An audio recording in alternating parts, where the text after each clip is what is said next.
said on Fox about what the president said to you in his phone call about why he pardoned you, because I thought it was really interesting. He basically said he wanted you to be a bigger voice than ever, defending the principles that you believe in.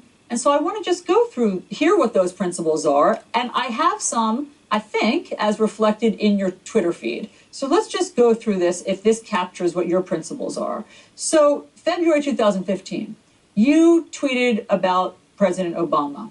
And there are people here, racist overtones here. You can take the boy out of the ghetto, you say, watch this vulgar man show his stuff while America cowers in embarrassment. You had another tweet in 2010 about President Obama's father.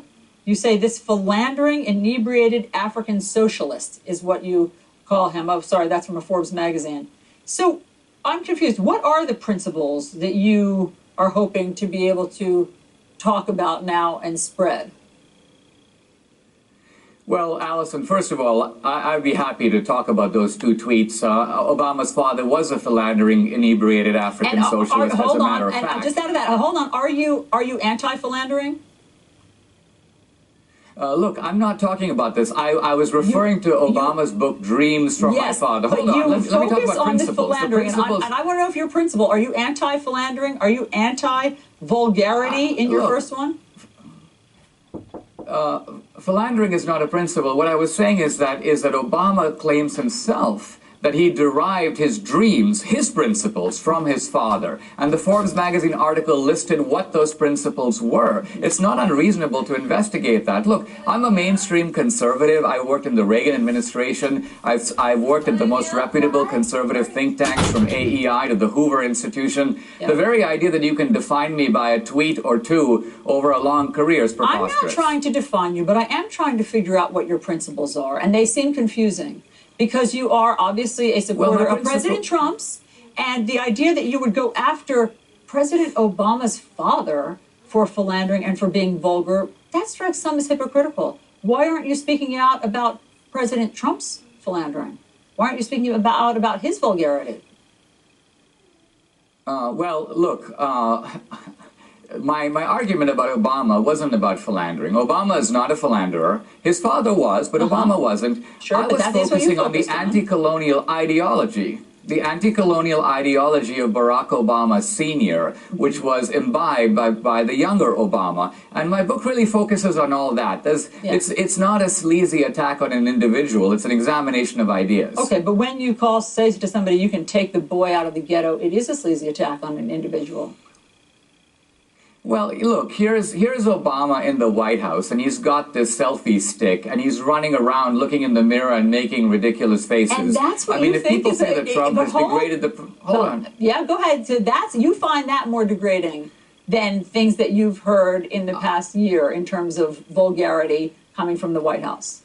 Look, in fairness, I have to say, we have seen a great degradation of the White House, and this didn't start with Trump. It didn't even start with Obama. It really goes back to Clinton, because I think there was a lowering of the tone in the 90s.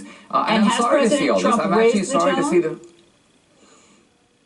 No, I wouldn't say, in some ways he hasn't, but I think he is also a product of an environment that's very destructive. Look, this personal attacks that Trump...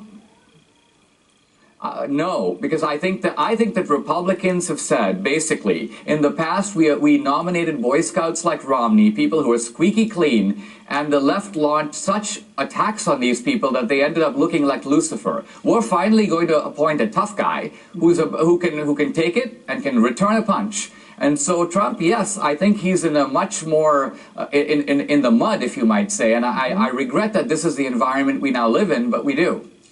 There's one more tweet that I want to bring up with you, and it's about the Parkland students, and where you said after they went through the massacre, and then they were trying to fight gun violence, and they won some and they lost some, and you said worst news since their parents told them to get summer jobs.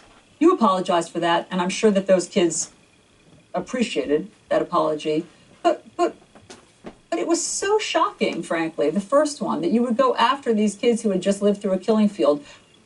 What principle is that you were trying to communicate there going after them?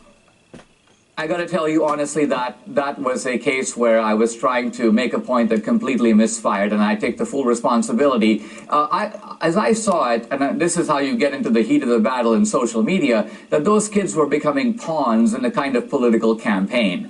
They were being manipulated by other people. They were being, for example, dragged down to the legislature where a vote was taking place. Well, but and they so my marched there on target their was own. really the I mean, media they marched there on their manipulation. own. They weren't dragged there. These kids were really motivated and marched there on their own. I see. I hear what you're saying. That's how you saw it, but the facts just don't support that.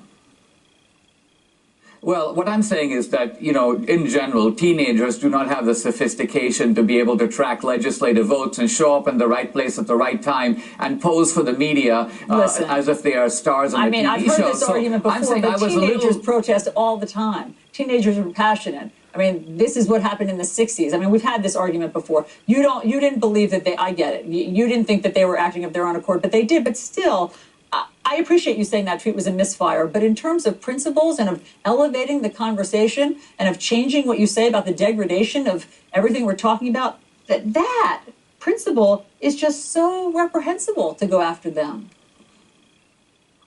It is reprehensible to go after them, and I'm very sorry I did, and as you know, I apologize for it. So yes, look, I think that was unfortunate. I also think that one tends to, in social media, get sort of drawn into these sort of Twitter battles with people, and I'm going to be more careful about that in the future. Thanks. I appreciate you saying all of that. That is certainly true.